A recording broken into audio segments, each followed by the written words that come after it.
Wholesale Hotline, where we cover everything to do with wholesale real estate. I'm Jamil Damji. I'm Brent Daniels. And I am Pace Morby. And together we cover the most important parts of wholesale real estate. Lead generation. Conversion of sellers into contracts. And dispositions. Guys, remember when you're watching this show, do us a favor and squad up in the comments. Make sure that you are liking and subscribing to the YouTube channels and in the Facebook group Wholesale Hotline.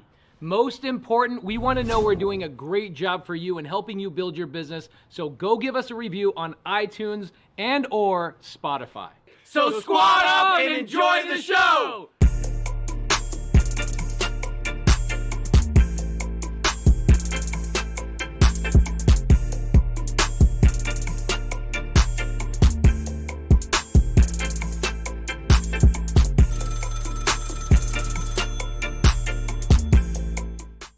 Welcome to Wholesale Hotline number, what is this number? 223, 224? No, 225, I bet. 225? It's usually right up top, and it's not there today. So we're just going to have to make it. Somebody let us know what number we are at for Wholesale Hotline. I'm Brent Daniels, Mr. TTP, and we've got a full house today. Go ahead, John. Introduce yourself. My name is John Galan. I'm a TTP, Astro, and Subto student. Right now, wholesaling in the state of Florida. So far, I've done close to 200 deals in the last 2 years. Nice. Elena? Hi, guys. My name is Helena Wu. Me and Wu-Tang. Wu-Tang. Yeah, What I'm up? Subto, Astro, and TTP student as well. And me and John were co-founders of Easy Rest. We're wholesaling all over Florida. Awesome. I'm Jamil. Jamil Damji. Yes, sir. Just The man. hanging out with my homeboys, my friends, and my homegirl over here. This is great. Great to see everybody. What's up, Pacer? I'm just, living my farm life out here in Montana. How do you like it? I don't want to ever come back. It's amazing. It looks good on you, man. The peace is contagious. Even just in the Instagram stories you're posting and whatnot, I'm like, man, it just looks so nice over there. Like Well, your you'll blood be here pressure soon. down. When are you going to come visit? Are you bringing charisma soon? I'll be there soon. Yeah, I'll be there for camp for sure. Okay, cool. But yeah, What's do you fun feel is that like, I'm still able to do deals all the way from Montana. It's crazy. do you feel like your nervous system like down regulates out there? Do you feel like your whole body feels like less, like just more relaxed, all the things? It's kind of the opposite. I feel like I can work hard here because I get an extra 2 hours a day of sunlight. So I go hard till 11 o'clock every single night. The sun is up at 9 o'clock at night. It feels like it's 4 o'clock in the afternoon. So I get a lot more done. I get all my meetings done. And then the rest of the night, from 4 o'clock till probably 11, it's family time, dude. It's the best. Amazing. Yeah. These John and Elena are amazing. They're both leaders in Subto. I know that they're also in on TTP. But man alive, I want to hear all about their business right now. Let's talk about their business. Yeah, beautiful. Open it up. So right now we are working on scaling to the Florida operation to fully delegate it. So we don't have to be involved in the day-to-day. We have about 4 sales reps right now, 2 dispo. We just hired another dispositions rep and a couple of VAs. So all in all, I think we have 12 people on the team, right? 12 people. So we're just working on getting that delegated, and then we're going to move into the California market next. And after that, we're going to work on getting into another 3 more markets. So we have 5 altogether, and then we're going to franchise out. 12 people doing what? What was the breakdown? So we have 4 sales reps. Yep. 2 people doing agent on market, 2 people doing agent off market. We have a VA that's pretty much in charge of all of the wholesaler leads that come in through the email, and now we're a new deal portal. Yeah. Then we have a couple of other admin VAs, 1 dispo VA, 1 dispo rep, and am I forgetting anybody? A data guy. That's No, skip supporting tracers. role. Yeah, supporting role. And now we just hired another dispo rep because we do send out anywhere between 3 to 6 deals a day, I think. So we definitely need some help. Helene needs some help on the back end selling all those deals. So we're working on building the team even more, and then going to start scaling out. It's beautiful. scaling up. I got a lot I want to know about. So, Yeah. salaried or commission only for 12 people? Mix. Okay. Our sales reps right now are all commission. Yep. Our one dispo is base plus commission, and then all of our VAs are hourly. What's the average hourly? Average, I would say, was $7. Yeah, around I think seven. $7. How'd you find your VAs? Onlinejobs.ph. Nice. Where we found most of them. Okay. And then a couple I think we found from a different website, but most of them are onlinejobs.ph. Shout out to Ralph. Ralph, what's up, buddy? Ralph's the Awesome. man. Ralph is incredible. Yes. Does he live by you? He lives in Jersey. Yeah. Yeah. Yeah. And he's wholesaling in Jersey too. And he's one of the only people that I personally know that's killing it in Jersey as well.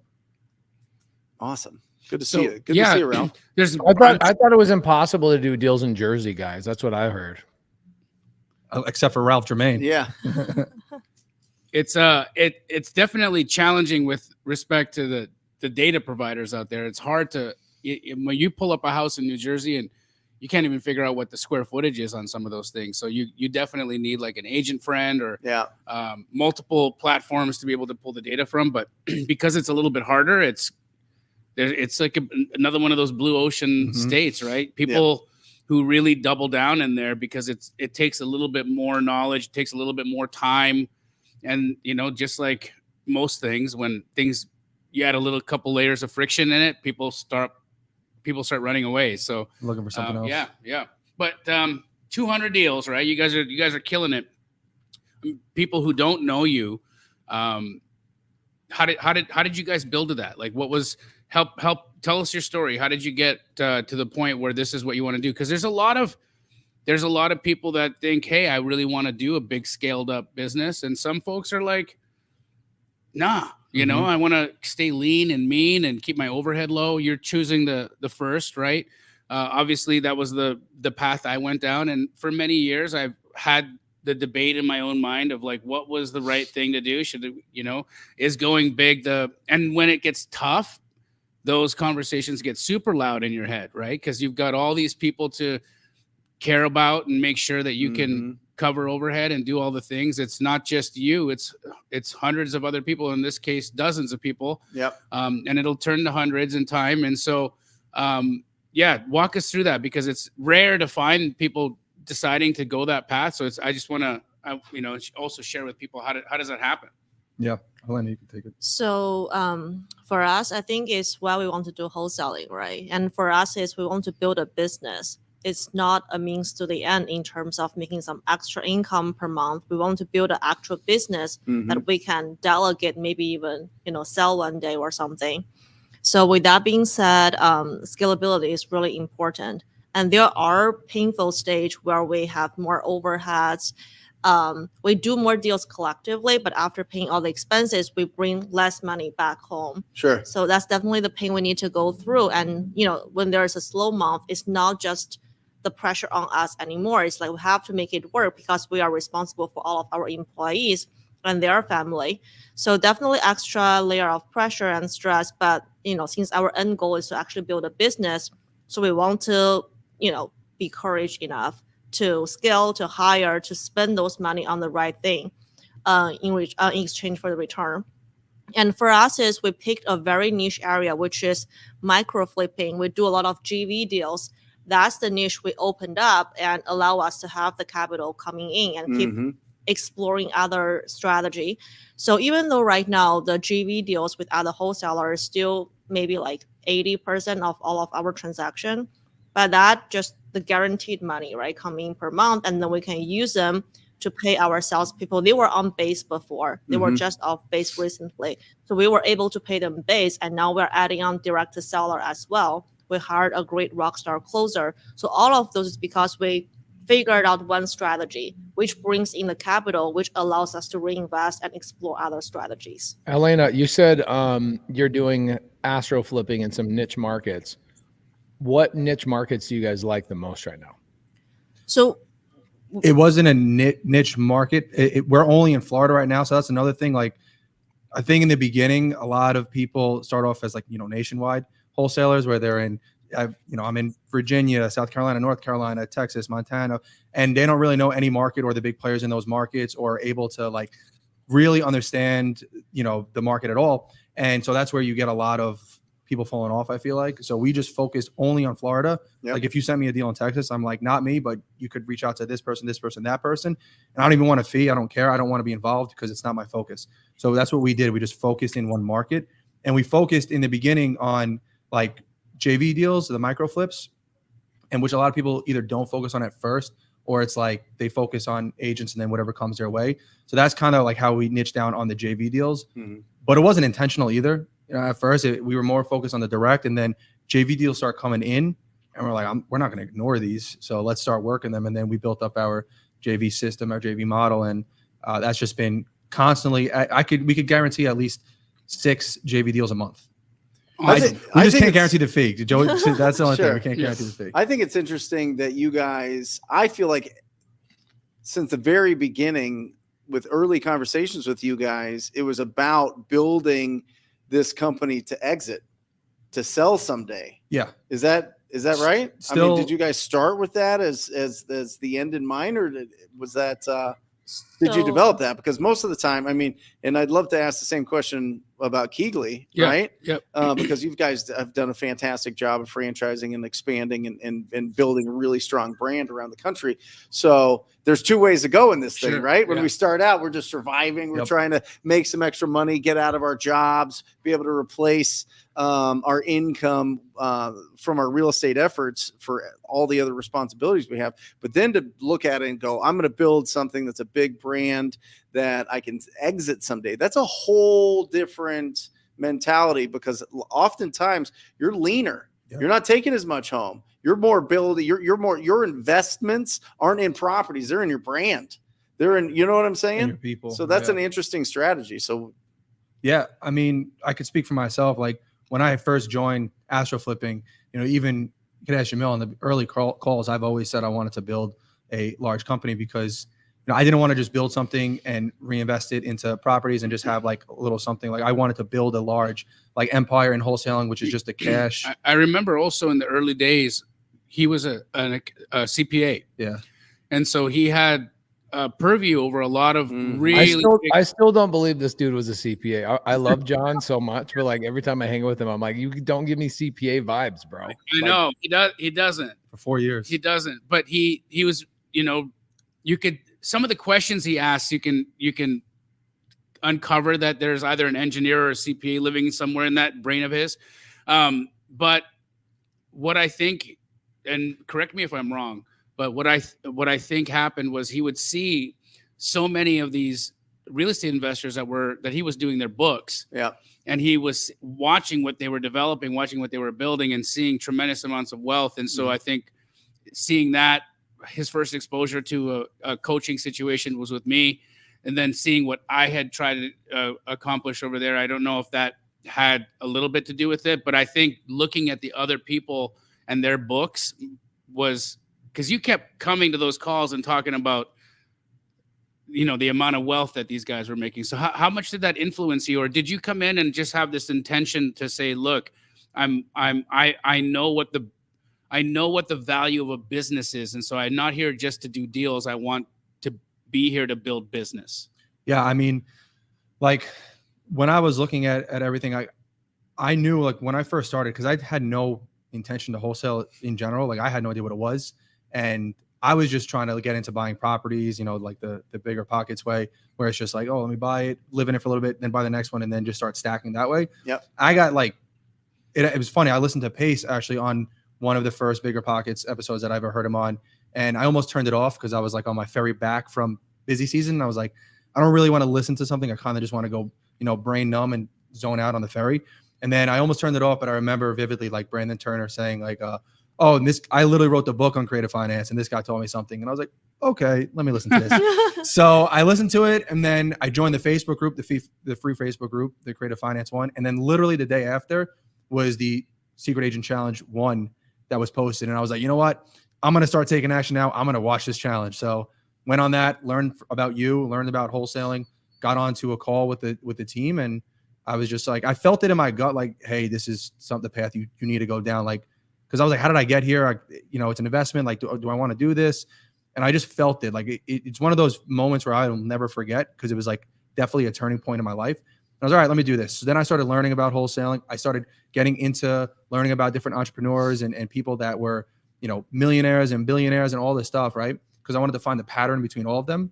Because no matter what venture they went down, they all say the same pretty much thing about mindset and intention and all that.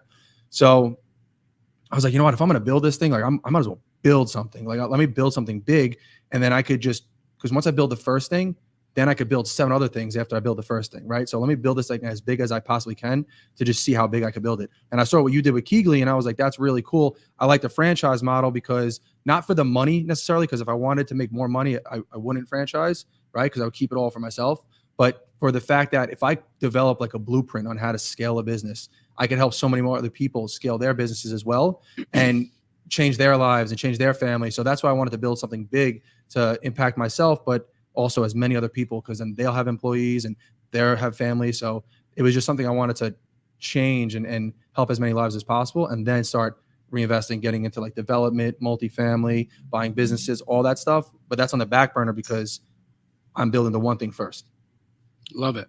If that answered the question. I kind of zoned out for a second. Yeah. How about you, Helena? Yeah. Yeah, I think so there is mission and the goal in the end. So the mission of building these big franchise companies, because we want each owner of the franchisee become, millionaire. We want to help create as many millionaires as possible to help with their success, their life, and their family. So that's the bigger mission behind it. And in terms of the exit of the company, I think, do everything with an end in mind. So no matter if we want to sell it one day or not, the business itself needs to be sellable, which means it needs to stand on its own, which means we need to scale it and have the process and system get ourselves out of it. So to sell it or not, I think is still a question to be had. Maybe sell it, or maybe, give it to a private equity company, but we keep an equity percentage as the consulting role in the company. But the end goal is business needs to be sellable, scalable, and we can be fully delegating everything. Yeah, like it should run without us. Yeah. And when we get to that point too, like another thing like you don't think about it too is like when you plan on building to sell at the same time, you want to pay yourself a nice salary. So where if somebody else was to come in and buy your company, they'd be paying that same amount of salary to like a CEO. So if you don't do that and you don't pay yourself a salary, what you really do is you kind of like devalue your company, because your net income is not exactly telling the right picture. Because if you're going to buy it, you're going to hire a CEO, you're going to have to pay them a salary. Yep. Your income goes down by that much. Yep. That's a really good point. We, Cody Barton and I are currently looking at a business to buy, and we start looking at the cash flow, and we go, man, this is really good. It's a roofing company. Man, this guy's making a lot of money. This is great. And then right when we went into like, all right, let's start talking about getting into contract with the guy. I know this is stupid because we've bought so many businesses. We assumed the guy was paying himself and he was on payroll. So we double checked the payroll again. He was nowhere on the whole entire payroll. And we're like, wait, that's a problem. We went back and looked at it. And he goes, oh yeah. I'm not paying myself from the company at all. I'm like, okay, you're running the entire company. You don't pay yourself? Number one, Brent Daniels taught me this a long time ago. You pay yourself, and somehow, some way, magically, you make more money. The company makes more money when you take care of yourself first. And then number two, John, you're so right. Because we have to, when I buy that company, that roofing company, I'm not going to buy it and then run it.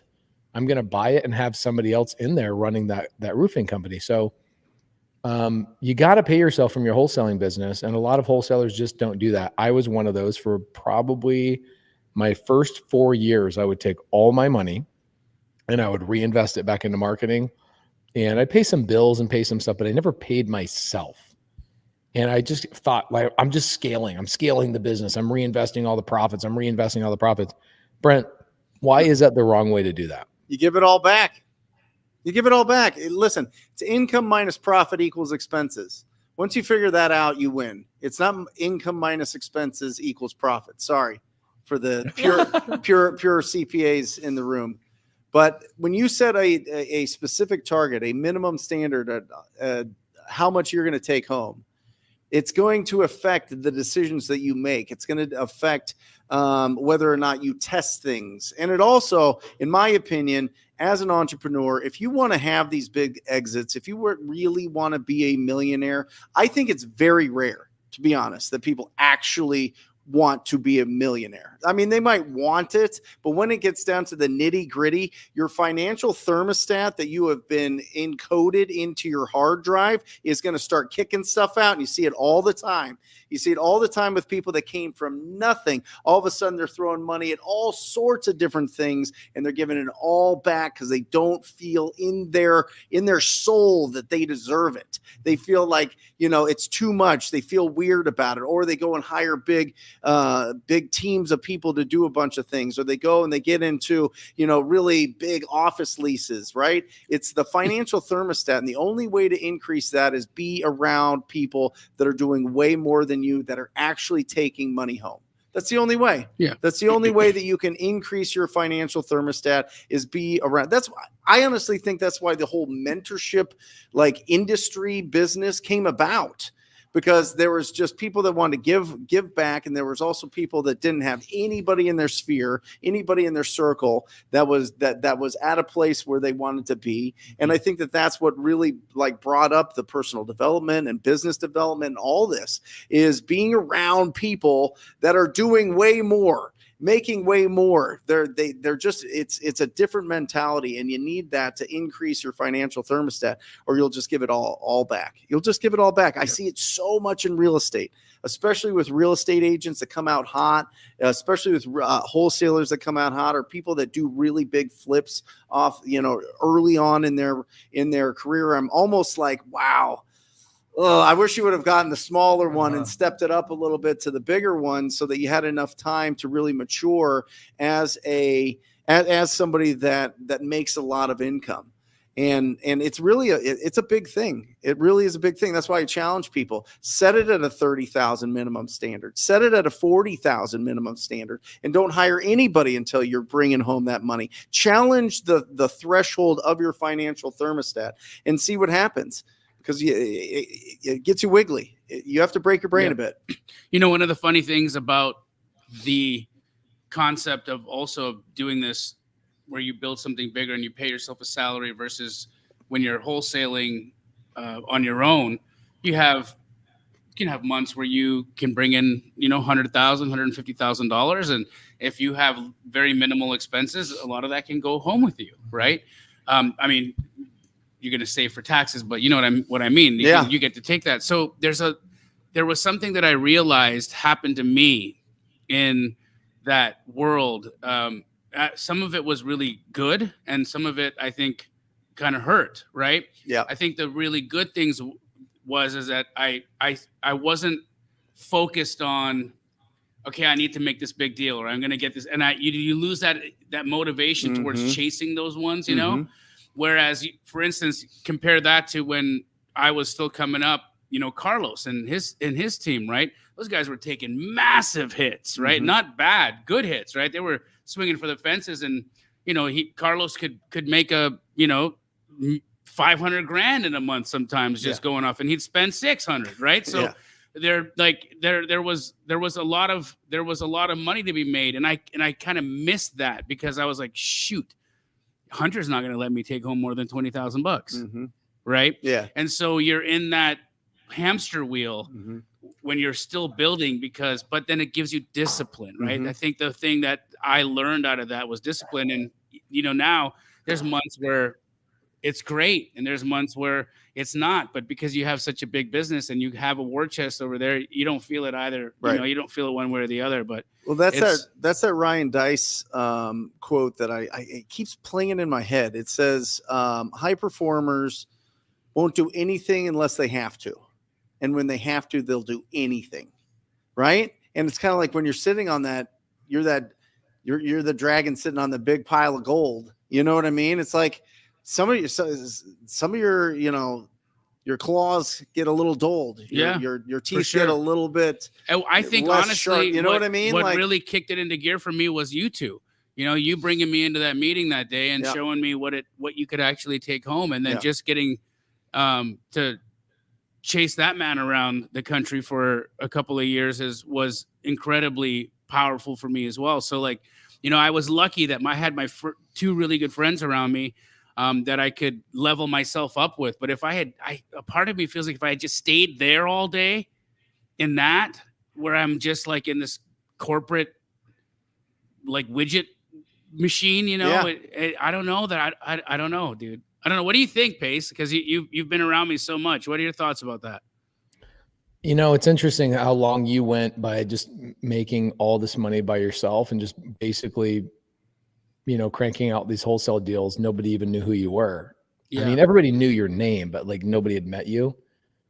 And there's like some romantic feeling about being able to work just from your phone and from your thumbs and make 50, 60, 80, $100,000 a month. And very little people know who you are. The challenge with that, right, is that the older you get, the less appealing that is, because you get to a point where you want to, to spend a month in Canada and you want to spend, a month doing this and traveling here and doing that. And wholesale is very much a business that you have to be on it like blue bonnet. Yeah. If a JV partner sends John or Helena a deal and they don't respond within an hour, they're going to go send it to somebody else. And then you're also training your people. So I know that's how it was with you, Jamil. Like I would text you, my first 100 deals, Jamil wholesaled for me. I never had to comp a single property. And I would wholesale Jamil and he would give me an answer within 5 minutes. Like you really think about that. 100 deals in my first year without having a comp. Jamil did all that work for me. It wasn't just the 100 deals we did. It was the, 5 texts for every one deal that I actually did. So 500 times. He replied to me 500 plus times in his first year. Meanwhile, he had all these other clients he was working with as well that he was as quickly, if not, relatively the same response time. That's freaking challenging it gets to a point where you're like, okay, it's time for me to build a team, which is what you did. Yeah. But there is something just freaking romantic about the thought of like, I'm going to go sit on an island and just wholesale from my phone. You know what I'm saying? It was kind of fun. I remember I'd be exactly what you're just saying right now here, Pace. I can starkly remember being in Miami, hanging out with Nat and Taylor, sitting on a beach at the Setai Hotel. And I made like $30,000 from my cabana. That went to you. And went right to me. And so it was a completely different thing. And then all of a sudden we come back and Keegley gets formed and that all changes. I had a conversation with somebody that we know very well that's well known in our industry. And he said he's never taken home more money than when it was just him and his assistant. Yeah. Oh yeah. And he's got a really big brand, which is interesting, right? Yeah. Yeah. Yeah. So John, this is a good question from Joel. Good to see you, Joel. He says, so how did you choose the one thing, right? Because you guys are obviously focused on the one thing, which means you too said yes to the one thing, which means you said no to everything else. Okay, so that's a process. How did you get there? How do you know between dispo and acquisitions focus, and how were you able to manage others? Yeah, so that's 3 questions. So I'll answer the first one. He's a CPA, dude. Pace, I want to do it justice. You know what I mean? It's a good question. Shout out to Joel too. I know he's being super consistent with coming on to Wholesale Hotline all the time. But so how do I choose the one thing? Well, the first thing is, with anything you're going to start, whether it's the wholesale business or any business, like you have to have the vision. Like, what's your end goal? What are you trying to do? Right? What are you trying to accomplish, and why are you trying to do it? So if you know what your end goal is, then you can start asking questions like, is this thing going to get me there? No. Is the end goal to be rich? Is that just the end goal? What's the end goal? That's going to be different for everybody. Right. You know what I mean? Like for me. No, John, it's the same for everybody. Everybody wants to move to Montana. It's the same goal. Everybody wants that. Everybody wants to be Pace's neighbor and go fly fishing. But you have to know what your end goal is, and that's going to be different. I think most of it usually stems from helping other people, like an end goal that is tied to helping, because I do think everybody's purpose on here is to help other people in one way, shape, or form. Yep. Whether it be through building a big business that helps with charity, building a nonprofit, and doing something in the environment. You're helping, the animals. So at one point, any of your end goals are going to be tied to helping or giving back to somebody. But once you know your end goal, like, okay, I want to build a large wholesale business. Okay, so now if somebody's going to ask me, hey, do you want to take down a fix and flip property? No, because it's not going to help me build my business, right? Now, if I know, and from the beginning, I made mistakes, and I would much rather start off making 100 mistakes than being successful the first 5 things I do. Yeah. Because when you start off making all those mistakes, you build the resilience, the persistence, you learn so much, and you're not going to think like, oh, this is going to be easy. And then when you hit that first adversity, you're like, I don't know if this is for me anymore. You know, you start to question it more. But I made a lot of mistakes in the beginning. I remember a Zoom I went on after Clever with you and Pace, like the community. And I was asking you questions about small multifamily. And you were like, dude, stop overthinking. Like just stop getting the analysis paralysis and just do something. Like take action. And since that, I developed like the effort mentality. So if I second guess and I was taking too long, I would say, all right, screw it. What does my gut say? And I just did it. And I didn't care if it was wrong or right, because if I'm right, I'll make money. If I'm wrong, you learn. I'll learn. Exactly. And I'll grow. So I just figured out what my end goal was. What is the one thing that I'm going to need to do, which is build a business. Okay. Now, if anything comes my way, is it going to move the needle forward? No, then don't do it. When you say yes to something, you say no to everything else. So if I'm saying yes to this deal, I can have to say no to all these other opportunities. And if this deal is not going to move me forward. So it's just a discipline. You have to develop discipline to know to say no, and just know, like, yes, there's opportunities everywhere, but is it necessarily opportunities you need to take on, or are those opportunities for you or not? Like, they're probably not for you if they're not going to move you forward. So just having the discipline and the vision in back of my mind, like that's how I stayed focused on the one thing. And it's been the best thing, because I know I tried nationwide. I tried doing direct to seller, direct to agent, and direct to wholesaler all at the same time. I tried doing multifamily and single family. I tried doing multiple, everything. And I just talked to Jamil at one time on the mastermind. I was like, hey, this is what I think my plan should be. I'm just going to focus in Florida, and I'm just going to do agents. And he goes, yes, but also stream yourself doing it so people can learn. And I was like, okay, cool. So I just did that, and I did nothing else besides that. Yeah. Like I had time blocks from 9 to 12 where I was calling. I didn't eat. I didn't say hi to my girlfriend. I didn't do anything. And if I had to use a bathroom, I had to wait till 12, unless I was going to hurt myself, then I had to go. But I did nothing else besides that. During the time blocks, I was focused and only doing the one thing, because I knew that's what I needed to do. And I think that answered the question. It kind of went off topic. I think. No, you're great. She's got a completely different path here. Yep. Yeah. So walk us through that, Helena, because yours is from more of a corporate position. She was in finance, and I'm not going to tell your story for you. You go ahead. But walk us through the decision-making process for you. How did you choose the thing, and how did you make the decision then to join this crazy man and go do crazy things? Yeah, sure. So I came from a corporate background. I was working on Wall Street, working in finance, investment banking, which is a high-paying job, but it's also very time-consuming. And I like the role itself in terms of the day-to-day, the role itself, the thing I was doing. And I still appreciate the experience, because the underwriting and, being able to learn things quickly and being able to pivot quickly laid a solid foundation for my current business. But the pivot point for me is I feel like I'm keep working and building an empire for another big company. I'm not really building anything for myself. Right. And so my first, open-minded book is Rich Dad Poor Dad, which is the opening book for most of the people. That allowed me to start thinking about, okay, what am I building? What am I creating? And basically, I don't want to exchange my time for money. I want to do it the reverse way, which is I spend money to buy back my time, and I want to build something for myself. So that's when I start getting into, real estate. Wholesaling was able to allow me to quit my W-2 job, because it provides me the immediate cash flow compared to buy and hold long term, which takes longer time. But that's building wealth is different. But I chose to do the wholesaling first, which allows me to have the cash flow to quit my W-2 job. And in the beginning, I tried different market. My intention in the beginning was to help other people, which means, I take on some GV deals. But to be able to help other people, I need to make sure I can help them sell their deals, which kind of forced me to build up the disposition side. Mm-hmm. And now the good thing is it's like a feedback loop. Now I have the buyer, I have their buy box, I know how they run numbers, etc. it goes back to the acquisition side, allow us to test other strategy, either is, more GV deals or direct to agent or direct to wholesaler. So it's more like acquisition or disposition is like a chicken or egg question. Some people think, okay, I need to have deals to be able to find buyers. Some people think, I need to have buyers first to be able to lock up deals. I think for us is we came from helping other people's perspective and build up the disposition side, which allow us to do even better on the acquisition side, from the hunt side. Yeah.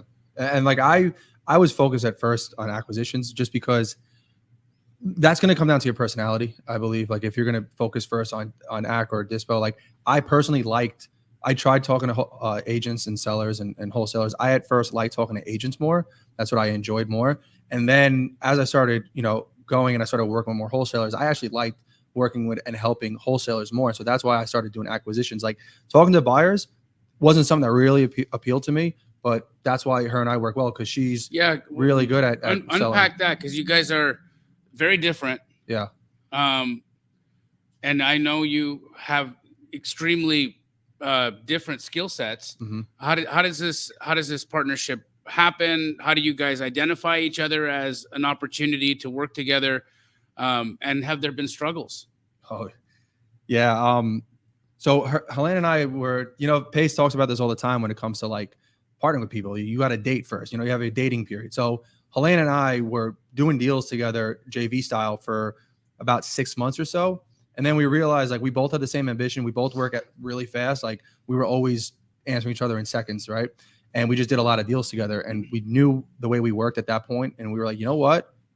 Let's partner up. Like let's put it in writing. Let's make an LLC and let's partner up. So we partnered up, and she's more on like, and I'll let Helena, talk about herself, but like I'm more like on the personal side, like the culture side, and building those relationships with wholesalers and getting those inbound leads coming in.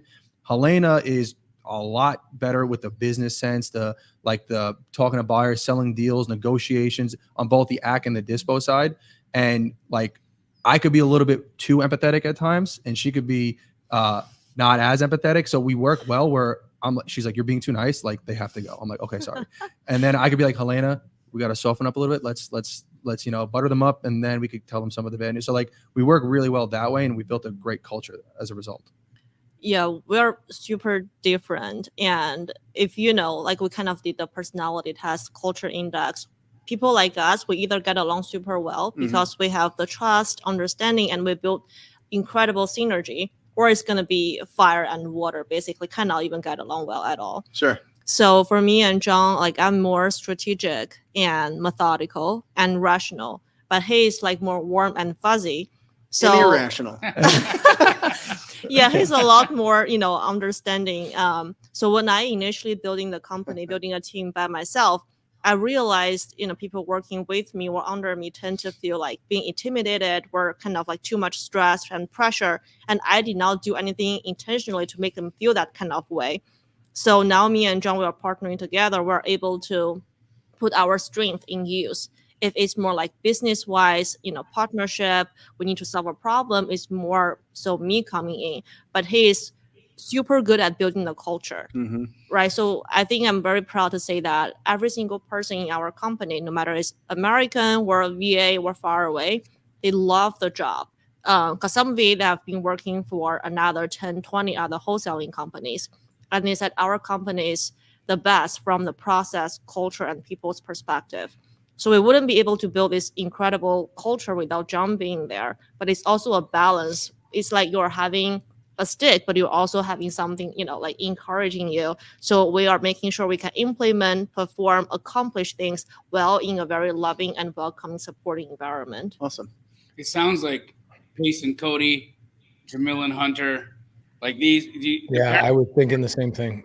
Were you more comfortable finding the deals than selling the deals? Always. I was so good at building the relationships and creating the partnerships, the friendships, and like having that bond with people. And then meanwhile, Hunter's in the background doing the exact thing that Helena's doing. Same thing happens with Pace, right? Pace is the guy who's able to go and create the relationships. He makes the whole office feel like they're invincible, like they're Superman. And then Cody's like, all right, And by the way, there's gravity. So stop, let's get back into the chair and sit and do the things, right? So it's like you have these yin and yang personalities that I think this is what it looks like, guys. And it's not just them. It's not just Pace and Cody. It's not just Jamil and Hunter. It's not just that. This is what it looks like. It's not going to be your best friend. Like I see that all the time when people want to get into business with each other and they're like, they're two people and you look at them, they dress the same, they look the same, they talk the same, they smell the same, they act the same. It's like, you guys are not going to make it. Yeah.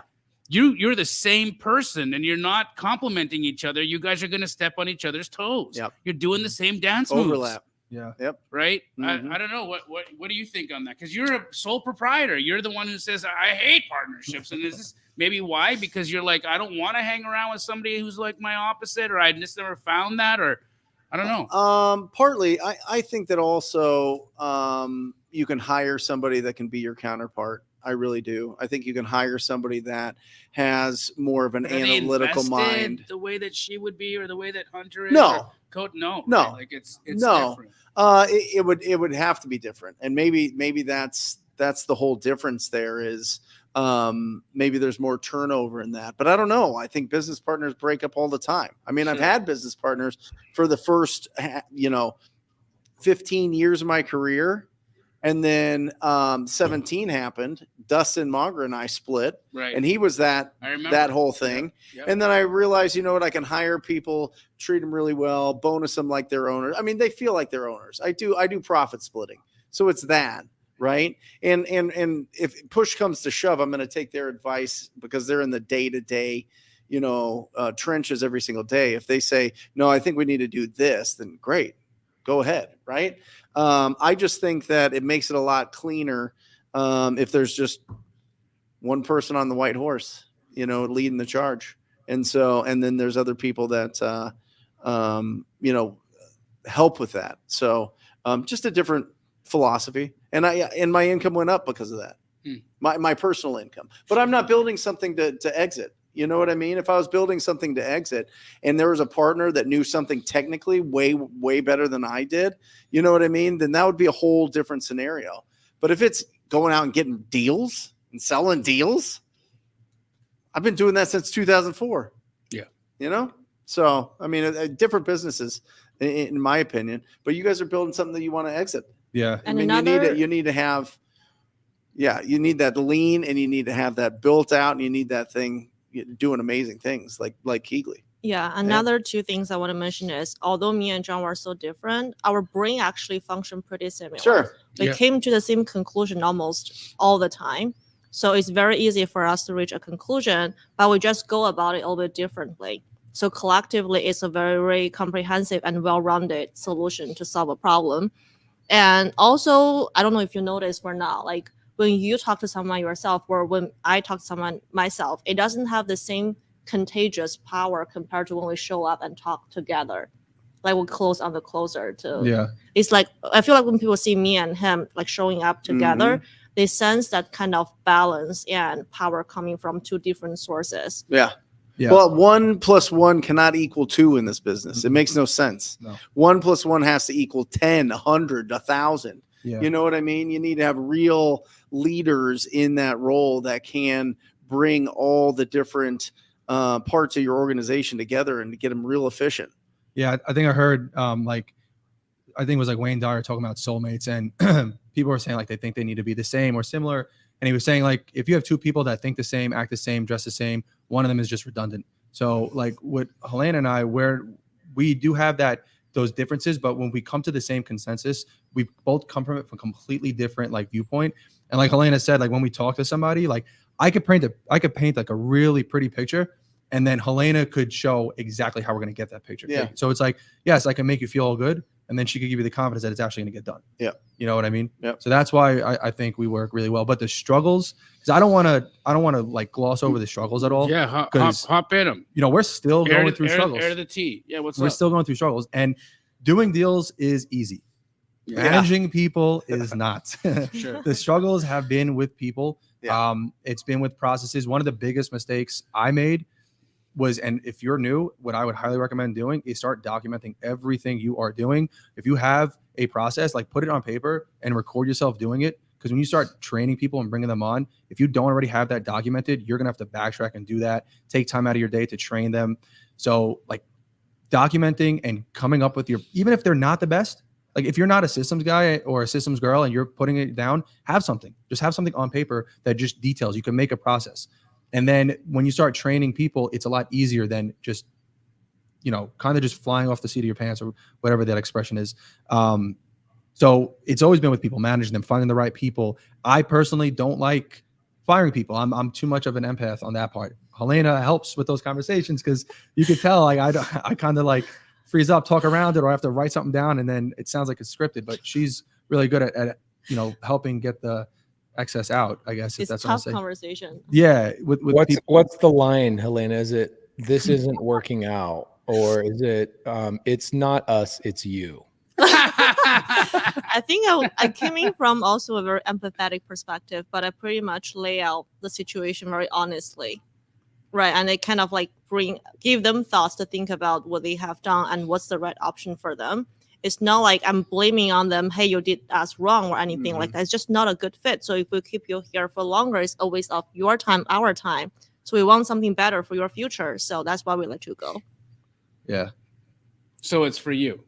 It's the different direction. You're not going to be successful here, so don't waste your time trying to be when you could probably do something better somewhere else. I mean, I respect it. Look, the thing also is that when you are telling people what is wrong, like why it's not a fit, it's so important to be honest about that. I'm gonna share with a little bit with myself about some of my team here. I recently let a team member go, and I didn't share the reality of why I was truly letting this one person go. Yeah. I wanted to be nice. Yeah. And now this person's out in the world still acting like an asshole. Right? And they're going to continue on that way, and they're not going to have been able to learn that, hey, I might have a bad attitude. I rub. Is that why they the rub didn't last? Yeah, 100%. They rub everybody the wrong way. Always negative, always always rolling their eyes, always having a thing, always in a mood, always overwhelmed, always Those are company destroyers. It's a really, really hard personality to be around, and so and I don't know if it was on my end, just not wanting to have to like deal with the repercussion of having to have that conversation, or maybe just wanting to be nice. Yeah. I guess, but I didn't share the honesty of like why I was like truly because I let a couple people go, but this specific one was attitude. It was attitude. And so I think it's really important to be real with people and to share that, and now it's too late for me. Now I can't go back and be like, hey, retroactively, I wanted to tell you why. I think you should know this. What advice would you give that person? Well, look, if everybody is having the same thing with you, it's not them. Yeah. Everybody can't be a Do they jerk. have to be in a different industry? Do they have to be in a different position? Do they have to start their own company? If you were to give them, if they're like, I understand, I don't know how to fix this, what would you do? I think therapy probably was necessary. Sure. Meditation. I think therapy, just like really, and self-awareness, Yeah. Some people are just not aware of how they I say come most off, people are not you know? aware. Most people are not aware. Yeah. But you're super honest with people when you are letting them go. Has that blown up in your face at all, or No, really. And another one is we have one-on-one, right? So when I bring something, when I'm letting them go, it's not the first time we talk about it. I tell them when I notice the issue, and I give them an expectation. If there's no change, no improvement, then we have that conversation again. When I let them go, it won't be a surprise. Yeah. I'm firing you. You should see a therapist. Sydney asked the question, Pace, what do you do when you have to let somebody go? The best way to let somebody go is when you first hire them. You write down in the employment agreement what success looks like and what failure looks like, and you have that conversation up front. And when it comes time to letting them go, you pull that back out and you go, hey, we had a conversation when I first hired you. We said, here's what success looks like, here's what failure looks like, and what failure looks like, and what the conversation should be. And now we're having the conversation. I think you're going to be happy somewhere else. And you blame yourself. You say, maybe it's not us, maybe it's us, maybe it's our training, maybe it's this, that, and the other. But Helena's correct. Also, let me tell you something. I don't do things I don't want to do anymore. I haven't for a long time. So just like John, I don't fire anybody. I have an integrator partner that does all of that stuff. I walk into the office almost every month and I'm like, who are these 5 people? And they're like, don't worry about it. And so I don't, my problem is I become friends with my team members. And when it comes time to letting them go, I can't do it. So Cody, my partner, has that conversation, employment agreement. What does success look like? What does failure look like? Also, when they first get hired, they're told exactly what to expect with their next raise. Your next raise will come when X, Y, and Z happens. Because what happens with a lot of employees is that the employee mindset is, I've been here for 2 years, I deserve a raise. No, you deserve a raise when you excel at your job and you make yourself not disposable.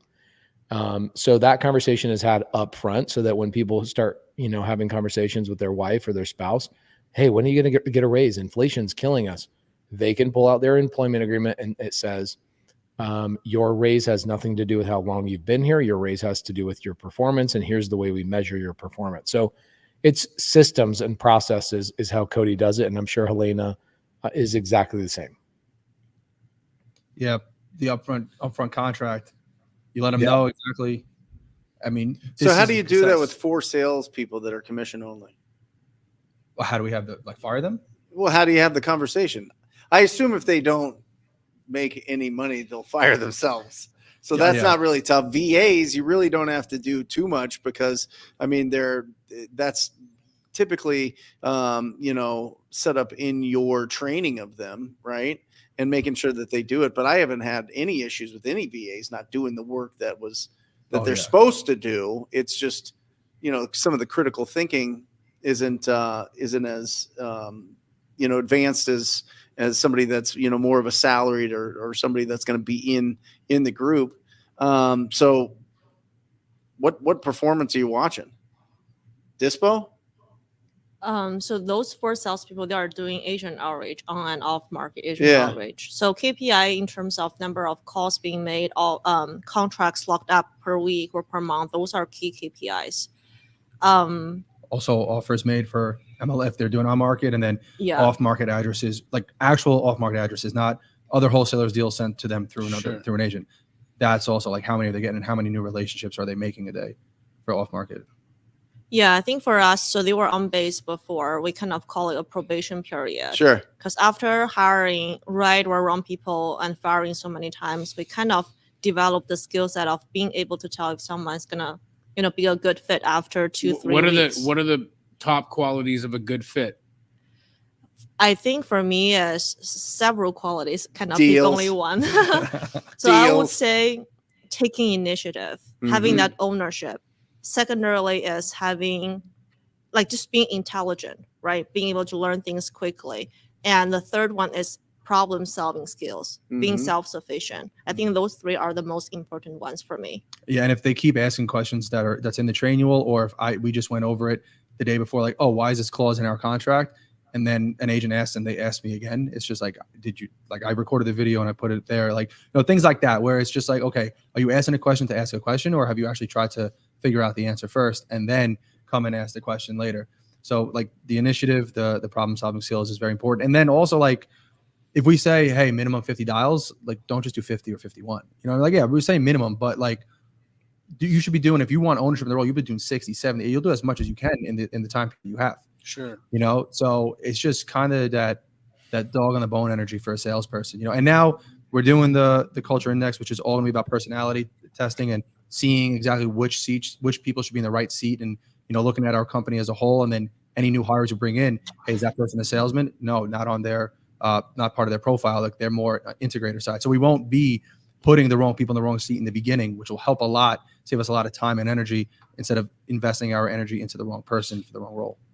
Your acquisitions are salary plus? Yeah. Base plus commission.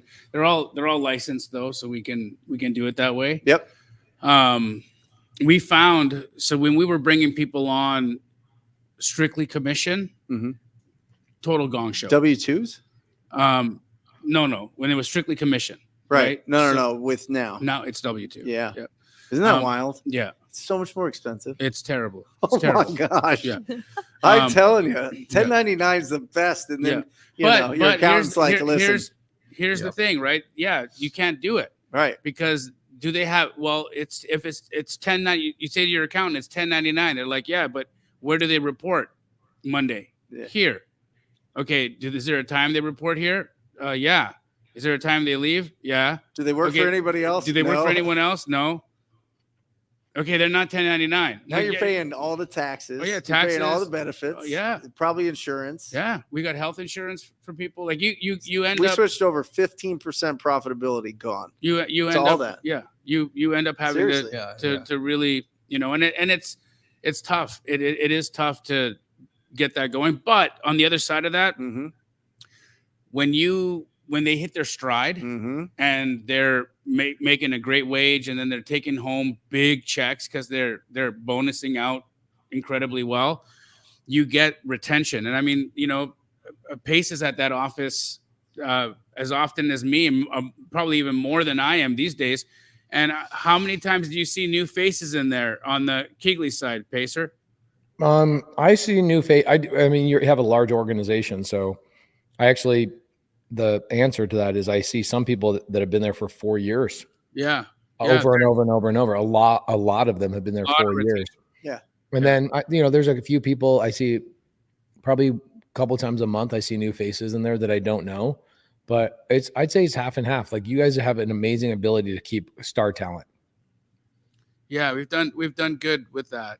And it works, but the base, and back to the question, the base and commission blend was it, because when we were only going commissions, we couldn't retain them long enough, because at the end of the day, they still got to pay their bills, right? Yep. And when somebody's coming in and they're on full commission and they're trying, but it takes time to do this business. It takes time to build up a pipeline. It takes time and follow-ups to get to the check, and that's going to take a little while. Yep. And if you're struggling, needing to make the car payment, pay the cell phone, and cover your mortgage or your rent, then there's only so long that the significant other at home is going to allow this to continue. Yeah. Or you, for that matter, allow it to continue, right? So then the other pressures and struggles become what make the decision for you. Yep. And that's unfortunate, because we probably lose a lot of talented people to just that, the pressure of bills when you go the commission only route. So I think, base plus has always worked, because at least bare necessities can get made. And then now that person is working for, the highest paid. Now, the other thing too, is we'll do, we'll structure it so that at one point after a certain number of deals, the base falls off and they go to a whole other split on commission. Cool. And so for them, they're incentivized to do volume. Yeah. Right. So it's like, if they can hit a certain number of deals a month, now all of a sudden base falls off, but their commission rate goes to, 40%. It's like, okay, I'm doing everything I can this month to get there, you know? So that also works. Yeah. Here's a good question. Jason Martinez paid $10 to ask this question. So let's go to all four of you guys. I think my answer would be different than all four of you guys, but maybe not John and maybe not Elena. I don't know. Jason says, my whole family needs me to help them get into homes. I should be able to should be able to be the one to help them move up to the next level. Where should I start? Should I work for local investors to gain knowledge? Let's go to Jamil first. Jamil, what's your gut answer? Well, whole family needs to get into homes. I mean, I understand that. I had the same situation happen in my world. The way I did it was we all didn't get into homes right away. And of course, the responsibility on getting my mom and dad into a home and helping my sister as well was on me, because I'm the reason we lost our homes. Mhm. So I felt the pull that I had to show up. But for the first little while, we were very lean. We all lived together. I mean, maybe it's just a cultural thing, but it was okay. Like an Indian family, we'll have like 10 of us in the house, right? And so we all lived together. We all took care of each other. We all pooled money into one bank account and lived that way. With respect to the expenses, those were greatly diminished. And then I just went. Now, of course, Jason, I was doing deals for myself, and I had an understanding of how to do this business at a level where I didn't really need to learn from somebody. And I'm so self-motivated and I'm so disciplined that I had nothing to worry about with respect to knowing that I was going to show up every day and knowing that I was going to work my butt off every day until I was done, not until the job was done, until I'm done. I will keep going. You know, it's like, forget the job being done. If this job's done, I'm going to keep going until I can. Yeah. Right. So for me, real quick, you moved to Canada. How old were you? 5. 5 years old. Yeah. And is there other family members in Canada? Yeah. Yeah. I have uncles and aunts. Uncles, aunts, the whole thing. Yeah. And they've been there established, or are they first generation? They were all, no, first gen, like my, they're just like my parents. Right. Everybody came from a refugee exodus out of East Africa. But with a bunch of money? No, nothing. What do you mean? Everything was taken from them. You had gold or something. Everything somewhere. was taken from them. Dude, they had You just started new. Started brand new. Your parents came over. You're 5. Nothing. And running around. Nothing. Like, you're living with your family? They were getting help from the church. Yep. Other community members. Like jobs and. No, like food. Yeah. And, my dad was shoveled gravel. Right. For years. For his job? Shoveled gravel, like 12 hours a day. Was he a built man coming over? He got pretty stocky. Yeah. My mom was a data entry operator. Yep. And then her second job was in a meat packing factory. Mm-hmm. So she'd go 8 hours as a data entry clerk, and then she'd do another 6 hours at the meat packing factory. And that was every day. Mm-hmm. Every single day. Mm-hmm. Now they came with nothing. Dude. Right. Nothing. And so I seen that. So then they built it up, and then you lost it all for them? Yeah. Yeah. They built it up. They didn't build anything except get to a point where they had paid off their home, which is huge for them. Right. And I totally bombed the whole thing for them. Yeah. I lost because they co-signed on my projects deals. For me. Yeah. Yeah, sure. And so unfortunately, when my deals went belly up, their whole situation, dude, they took my mom's Camry, like the Toyota Camry, bro. Right. Like, it's not even, what are you doing that for? Yeah. They literally came and towed the Camry out of her driveway. And then you moved to California? Then we came to the States. Yeah. As a family? We tried. Yeah. But then they couldn't, they weren't allowed to stay too long. So then my sister went and actually started rebuilding us up while I told jokes for a couple of years in LA. Yeah. Yeah. And then you found. And then I went back into wholesale. Yeah. Right. Yeah. And you came to Arizona to wholesale? Mm-hmm. 12. On 12. And do they have a house? Picked up an $18,000 check. Yeah. Yes, sir. That's exactly Jamil, right. All the way from LA to pick up an $18,000 check on 12/12/12, and decided I'm just going to stay here and crank out deals. That's it. That's why I got it tattooed on my knuckles. 12/12/12. Yeah. Love it. Yeah. And so when you hear Jason saying, "Hey, I need to get my family out of this," it hits it. It resonates with me at the deepest level because I've lived that. You know, and incredible. But Jason, what I'm saying is that the answer doesn't look like a storybook answer. It's not the fairy tale until you get towards the end of it, my brother. Yeah. And even then, the end of it's just the beginning of another one. So it's going to take time. It's going to take sacrifice. It's going to take people banding together. It's going to take belief in yourself. It's going to take them believing in you too, right? But if you do this, look, if you have enough self-awareness to know that, hey, it might be better for me to go work for somebody else so that I can learn the ropes, I can have some accountability, and I can have structure around me that will help me get an understanding of what I need to do so then I can go branch out on my own, do that. If you are a self-starter, if you are highly disciplined, then you probably don't need you don't need to go work for an investor. You need to join subto, or you need to join TTP, or come into the Astro community, or whatever that looks like, or connect with people in the community and do business with them and start learning from others. Because if you have enough accountability and self-awareness to know your strengths and motivate yourself and remain disciplined through the process, then working for another investor is a waste of your time. But it's not going to happen where you're going to buy everybody homes next month, unless you get Pace's help, because I know he's helping, like, I don't know, 50 families in the next little while get into houses. So he probably has a completely different answer than I do, but that's just my approach. Yeah. What do you think? Actually, my answer, yes, that I was going to go there for a minute, but really my answer, I also want to go to Matthew Ennis. So I think what I'm going to do is I'm going to answer the question to you to be a contrarian, the opposite. And then what I'm going to do is I'm going to ask Helena, John, and Brent Matthew Ennis's question. It's a really good one. He actually has a couple like back-to-back comments. I think it's just awesome. So here's my thought. Why do you feel responsible for your family, your mom, your dad, your brothers, your sisters, etc.? You're not responsible for them.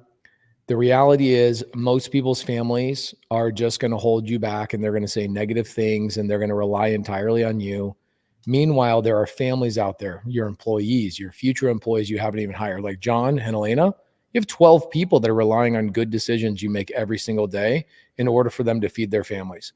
Those people are trying to help the whole ecosystem you've created become successful.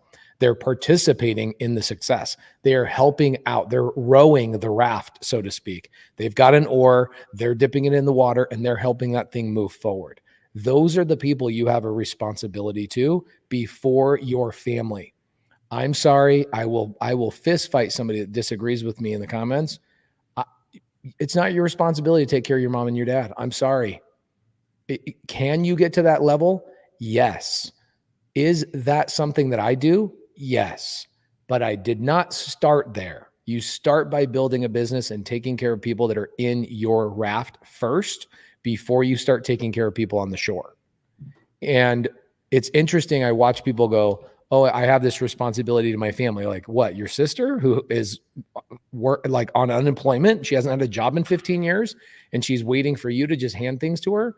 No, get yourself out of that environment. I don't know your situation, but I can tell you Jamil made sure that he had the oxygen mask on his face before he called his parents and said, okay, it's time for me to get you a house. He wasn't just figuring out step 1, get mom and dad a house. No, that's like step 12. Okay. And 12, I did not mean to do that, but 12. Okay. Matthew Ennis asked a really great question, which I love. And I want to ask the question, and then I'm going to actually ask my question to Elena and to John and to Brent. Matthew says, hey, more serious question. My wrestling coach is always asking me how much longer I'll keep doing this for no reward. He says it out of love because he's helped me multiple times after I moved to Florida on such and such date. Okay, great. So here's the thing.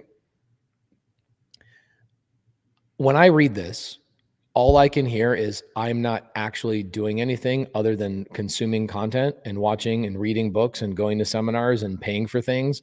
I'm actually not doing action because it's physically impossible, guys. It's physically impossible if you put an hour a day today. Like literally, if you went to the Creative Finance with Pace Morby Facebook group and you spent an hour in there, you could scroll right now and just buy a deal. You could do a sub-2 deal. You could do a seller finance deal. You could do a cash deal. There are so many people putting deals in that free Facebook group. There is no reason why you can't go do a JV deal today, other than you are not doing anything. you are consuming content and you are not doing anything. It is physically impossible. I don't care if you're a pirate and you have a wooden leg, a metal hook for an arm, and an eye patch. I don't care who you are, where you came from. It is physically impossible for you to have gone. He says in another comment, he says, it's taken me a year since I've been paid. Physically impossible, Matthew. I'm so sorry to just be tough love. Also, your wrestling coach, what the hell does he know about anything? He can kiss my butt. Okay. There you go. Jonah actually asked a really great question. He says, how much money does your wrestling coach make? 40 grand, probably a year. Probably makes us about the same amount as an average real estate agent. So I'm not trying to be mean.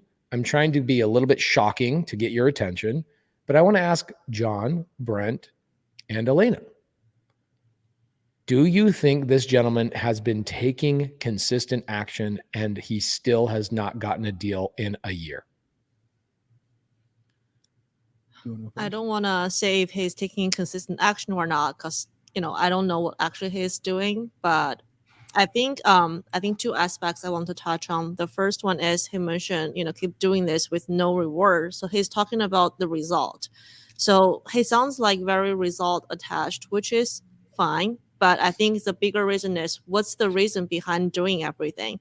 Are you actually enjoying the process? And result is just what flows in your way when you actually put actions and intention out there, where you are doing that every day and thinking, okay, when my result is coming, if not, when am I quitting?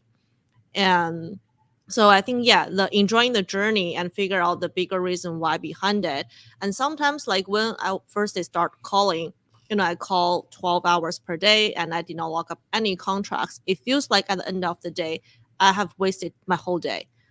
But it is not, because I'm doing it for the sake of doing it, putting in action, because I know the result will come later. It's a compounding effect. So the contract I'm locking up next month or in 2 months is not because the action I took on that particular day. It's because the action I took 2-3 months ago. So that's the first aspect. The second one is the power of one more. So when I'm in the thick of something, I'm trying to figure it out, I wouldn't think, okay, where is my, end goal, or how long can I get there? It's like climbing the mountain. I wouldn't think, okay, where's the top of the mountain? I would just focus on the step in front of me. It's like when I'm driving, when it's like very dim, foggy outside, I only focus on the road that can be lit up by the light in front of me and do it one step at a time, as opposed to worry so much about when am I going to accomplish a huge goal. So that's for me. Yeah. I mean, another thing that I hear too, it's like, I've been doing this for a year with no result. And when my wrestling coach is saying, when am I going to get it with no reward? A lot of it is also focusing on the fact that you're not doing anything or you're not getting results. And when you start focusing on, like the lack, or like, hey, I'm not doing it, you're going to keep it's just going to be like a subconscious belief, just like that financial thermostat. Like, you'll only keep what you believe you're worthy of, right? Otherwise, if you have too much, you'll spend it all. If you have too little, you'll make what you need, and then you'll make some more, you'll spend all that, and you'll keep going back down to that thermostat. That's the same thing with like the mindset. If you're just saying like, hey, I'm doing this with no reward, you're focusing on the wrong things. You're focusing on the fact that you're not getting paid. You're not doing things. I mean, how much did you grow over that year? Also, like, are you doing busy work, or are you doing like actual work that's going to move you forward? Because you could be like, high performers could do 4 hours, what it takes normal people 12 hours to do. So just because you're been working for a year doesn't actually mean you're doing the necessary work that you need to be doing. So you got to really like reflect with yourself. First, don't listen to people saying, oh, how long you can do this for no reward. A lot of people, when they see somebody reaching something or taking that risk, they're going to make you feel worse about yourself. So you stop doing that so they feel better about themselves. Because everybody wants to try to start a business, do something by themselves, but they don't actually do it. And when they see somebody doing it, they're like, why are you doing that? That's risky. What are you doing? Like, stop doing that. Come back here. You could also ask the wrestling coach, well, you never made it to the WWE. What the hell are you doing? How can I learn from you? Right. So, I mean, like, don't listen to the naysayers, but be real with yourself. Don't lie to yourself either. What action activities have you done lately? Let me show you something just really quickly. Look at me. Look at me. Look at me.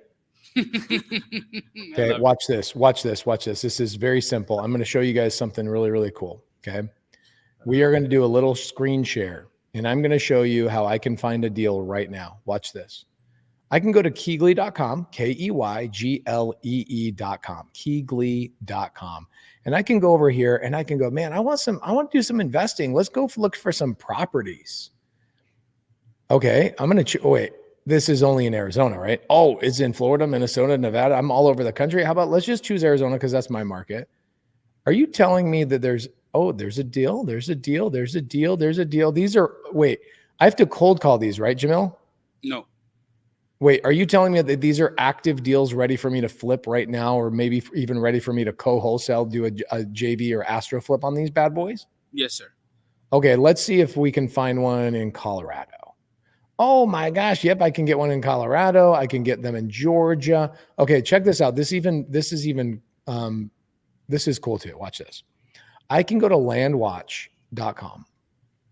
When I go over to landwatch.com, I'm just going to search everything in the United States. There are right now, look at this. I'm going to make this big for everybody. Look how many owner financing land for sale listings there are. Now, these aren't just land, my friends. These are homesteads. These are RV parks. These are mobile home parks. These are cabins, hotels, all sorts of things that you can do. You want to go wholesale land? These people will sell to you on seller finance. They're already listed as owner financing. 13,577 of them right now. If you don't have a deal, it is one reason: you have not taken action. That's it. There's no other answer. There's no other answer. Your wrestling coach probably doesn't know how to articulate that to you. He probably is like, dude, when are one of these books going to pay your bills? Guys, you could buy as many of these books as Amazon will let you, and this book will never pay your bills. Mm-hmm. I promise you. No podcast is going to pay your bills. No seminar you go to is going to pay your bills. You have to take the information. You have to go and implement and do the thing. So Right now, there are deals available that are already cold called, followed up with, contracted, and wholesalers are saying, please buy my deal. That's happening right now. Helena and John do 10 of them a month. They're looking for buyers.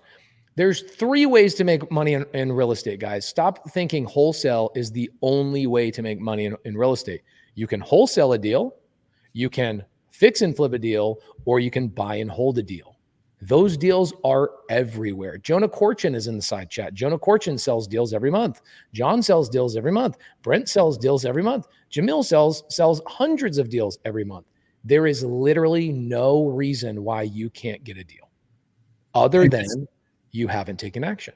And just because you've been at it for a year, like if you actually break down how many hours, like focused hours that I do in this business, it might only add up to like a week. You know what I mean? Yeah. So, and it, I don't want to just, I know Matthew, and I understand there is, since he asked the question here, I'm going to say it, but like he has the tendency to go in these little, on the waves internally. Right. And so if you're on the hamster wheel and if you're letting yourself get emotionally dysregulated because something didn't go your way just this moment, like tried to co-wholesale a deal a little while ago, didn't work out, got in the dumps. It's like, I'm not doing it anymore. And it's like, well, how hard is it to keep bringing yourself out of that? And when you're in that energy, you're not going to have any enjoyment in what we're doing here. And if you're not having any enjoyment in what we're doing over here, then how are you going to actually be good at this, right? Mm-hmm. And then how are you going to make yourself do the things that require you to follow up again and to continue on that process? And like sometimes you'll be talking to people for 60 days and have nothing to show for it. And then the next month you'll have 9 deals. One conversation. Right? It's like things take time to snowball and create, and you've got to be okay with that taking time and not getting so attached to like, when's the money coming? Yeah. Right? When am I going to get the money? Because that desperation just it's not a good look. It's not a good look, and people can sense it. They can feel it, and then they don't want to work with you because they're like, the energy's off. It's a thing, man. And they're at a point you've got to take responsibility for what's happening inside of you. Yeah. That lets you keep getting yanked into that mindset. It's because I know he knows better because I've seen him on the opposite side of that, but it's It's a cycle. And when you get just attached to the one thing, like just getting a deal done, it means I made it. You lose track of everything else and all the other aspects of the business. Like you can't just have conditional happiness on, hey, I'll hit the deal and then I'll be successful. Like you're not going to be successful if you hit that deal. You're going to be like, oh, wow, that hit. What else am I going to do? And you're going to lose track on everything. So if you cancel a contract, you're not going to think you actually gained anything when you gained a lot from canceling a contract. That's one of the hardest conversations ever, right? So like there's so much to learn. And also learning why. Exactly. Like why did we have to cancel? What do we not do again? Yes. Right? What mistakes do we not make again? How do we, change the outcome here by doing better next time on the front end, right? Mistakes are the steps that you got to take to get to success. And if you are afraid of making mistakes and you think you're just going to take one step and that's it and be done, like that's not going to happen. Like I canceled my first 15 contracts in a row when I started, and I was working when I was doing CPA. Had a CPA job. I had my side tax business and I was building a wholesale. I was working 4 a.m. till 11 o'clock at night, almost every single day for those first 4 months of the year. And it paid off because I did my first deal before busy season ended. Right. But it wasn't like, I'm like, oh, when I get the deal, it was like genuinely falling in love with the process and growing. And every time you had that little doubt, I just knew, okay, this is what I'm building. I'll just live in that future for a little bit. And this is what helped me. But living in that future for a little bit and seeing like, hey, this is what my life's going to be if I keep pushing. Because if I stop pushing right now, guess what? I already know what my life's going to be like. It's going to be like it is right now. Nothing's going to change because I'm just going to keep doing the same things over and over and over again and expect a different result. That's a definition of insanity. Massive imperfect action. And if you're not confident, then build skills. That's what builds confidence. And you build skills by massive imperfect action. Yeah. That's it. Yep. So you got this. We encourage you. You could go and challenge yourself to find and lock up a deal this week. Make it so that you have to. You absolutely have to, right? I mean, that's the old story of like if somebody's kidnapped your kid or your dog or your cats and said that you'll never see him again unless you get a deal in the next week, could you do it? And if you ask that question in front of audiences or one-on-one, people always say, yeah, of course. Mm-hmm. Confidence. They know what they do. Then what's the issue here? The issue is, you don't have to. That's the problem. That's the thing that you have to get over. This is a choice. Mm-hmm. This is a choice. And when you choose something that you've never done before, you are doing it out of faith. Yeah. How strong is your faith that you can get it done? And once you make $1 in this business, you cross the bridge from faith to fact. And once you're in fact, then you know that you can do it and you break through that barrier and you go. There's a deal. You could do a deal a day. There is a deal out there, like out there in the world, right? Where there's one deal that has one seller that's willing to take the number that you're about to offer. Your job is to go find that deal, right? You could do a deal a day. It's literally out there, right? So focus on the fact like, hey, I'm just going to keep finding that deal, and just keep going each day. Take the action, learn from it. What did you not do today? Did you do everything I needed to do? Ask yourself questions. Like the power of asking yourself questions is the most important thing. Like you think somebody else is going to tell you exactly what you're feeling or why you're feeling a certain way or why you're not getting what you need. You're the best person to ask. And we shy away from asking ourselves questions. For some reason, I don't know. The best answers I've ever gotten, besides from the three of you guys right here, has been when I asked myself those questions. Yeah. Why do I feel off? What can I do better? Have I done everything I said? I have a question for everybody. Do you think I should invite Matthew and his wrestling coach to do a deal day with me where they just spend the day with me doing deals? Matthew, get your wrestling coach. I want you to get him together and say, hey, I've got a guy. I'll do it with you, Pacer. It'll be fun. Okay. We'll all wear tights. This will be fun. We'll get a couple of sub 2 students together. We'll get a couple of Astros and a couple of TTBs together. I will do it as long as your wrestling coach comes. Okay. And I will actually pay for his flight because I'm sure his wrestling salary ain't going to do that. I will pay for his flight. I say, I got a little bit of Helena in me, just so you know, just a little bit. Okay. She brings it out of me. I promise you. So if you get your wrestling coach to come hang out, I'll get a couple of people. We'll get Jerry and Jamil up here in Montana. We'll spend the day together. And what we'll do is we'll film the whole thing. And we'll show people how, if I had a gun pointed at my leg, how would I get a deal done in an hour? And you can time me. You can time me. Remember, guys, A deal is way more than just wholesaling. I know that this is Wholesale Hotline, but so many people get tripped up on, I have to wholesale a deal. Fix and flip a damn house, my friends. There's so many wholesalers in here that want to sell you a house. Do you care if you make a wholesale fee or if you make $40,000 in a fix and flip, or do you just want to make money? You could buy a fix and flip right now. You could get a wholesale deal today. You could do a buy and hold today with no money out of your pocket. Matthew, reach out to me. Okay. Let's get your wrestling coach. We'll make a cool little video training out of it, and we'll give it away to the whole entire Wholesale Hotline group. We'll give it away maybe in 30 days or so. And so here you guys go. We documented step by step exactly what it would do, or what we would do to go get a deal in an hour. Okay. Nathan Harris says, Pace, please do this. I'm inviting him. I don't say something I don't mean. Okay. Matthew, reach out to me. Let's get it done. Okay. And I want your wrestling coach. I want to wrestle him. How badly, that dude beat my ass so bad. Are you kidding me? I couldn't even wrestle my 3-year-old child this morning, bro. Like, I can do deals, but I can't wrestle a toddler. So, really good questions today, by the way, guys. There we go. Matthew Ennis says, I'll talk to him tomorrow at practice. Is Matthew young? Like, he's in high school? No, he's in like college age. Okay, so it's his college wrestling coach. Got it. Yeah, no, he's trying to be a professional wrestler. His ambition is to be in the WWE. Oh, really? I love it. All right, that's cool. Well, maybe that's why the wrestling coach is like, "What are you doing? Focus." You know what I mean? I don't know. One thing. Love that. Here we go. Jihad. Jihan, we've done over 300K in sales this year so far. I listen to Brent Daniels every morning while I'm doing cardio. That's right. Thank you, brother. God bless. I'll keep the energy up so that you can keep your heart rate up. I promise. That's awesome. Thanks for being Matthew Ennis says, I feel like this has painted him in a bad light. No, Matthew. No, You have to realize that we are on a podcast and we got to be a little bit entertaining, brother. Sometimes we just make jokes. Could you imagine if we couldn't make jokes and poke fun at people that is just lighthearted? We think your wrestling coach is an awesome guy, and we're just creating some sort of drama. So this will be entertaining for everybody to watch part 2. That's all. Your wrestling coach is cool. And he'll even be cooler when he gets his first deal. That would be sick. Okay. And plot twist, it's Bret Hart.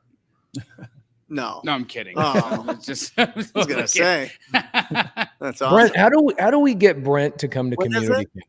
July 20. We're doing 2 of them this year because it got so big. It got out of hand, honestly. Can't do the July one. That's my wife's birthday. What's the second? Okay, first couple of days of September, like September 1, 2, and 3. That's my birthday, so I can do what I want. Awesome. I can do what I want. Will you find out from Aaron if you guys can come up to Montana for the first week of You're gonna be September? in September? I will be all the way. I will be in Montana till September 10th. You will be in Montana for the next 15 minutes, and then you will be on a flight somewhere, dude. No, I canceled. I've turned down. My team has turned down a little over 150 speaking requests. My next speaking request is July 21st, Madison Square Garden, and then my next one is September. What is that event? What's that? What's the event in Madison Square Garden? It's actually a wrestling tournament. I'm going to be wrestling Matthew Ennis's wrestling coach. So, and then I have everything else turned off until September 3rd. Right after community camp, I'm going down to Arizona to speak at Aspire. So, that'll be the week that I'm back home. So come hang out with us, Brent. Send me a text. Yeah, I know your number. Okay. What do we have going on this week, guys? As we wrap up the show, what do we got going on this week? Where can people find out more information about how Jihad made $300,000? Just listen to Brent Daniels on Wholesaling Inc. podcast. Mm-hmm.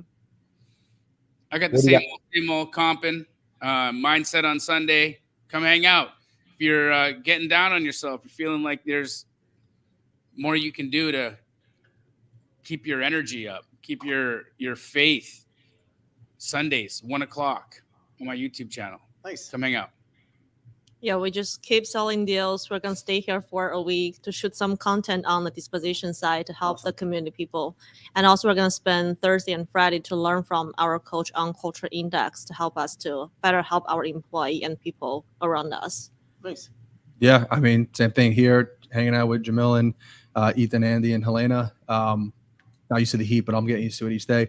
But yeah, I would definitely recommend going to Jamil's mindset thing. Mindset's been the biggest thing that helped me. So that I completely think it's worth it. I've got a incredible new course coming out on my YouTube channel tomorrow about getting your first deal. Deal Machine is doing some incredible things, free skip tracing, a lot of other tools. And we break down for an hour a whole course on getting your first deal. And that'll be released tomorrow morning on the Brent Daniels YouTube channel. So if you're not subscribed, go and subscribe to that. You do not want to miss it. It is absolutely bananas. And then we will be breaking down so many more things on Wednesday on the live show. So definitely get over there, check it out. And we love you guys. Go out and find a incredible. Yeah. Wholesale Hotline. We out. See ya. Or just say squat up. So squat up and enjoy the show. Yeah. Yeah. Okay. 1, 2, 3. So squat up and enjoy the show. What are you doing? I didn't say nothing. Why? I don't know. Okay. So squat up and enjoy the show.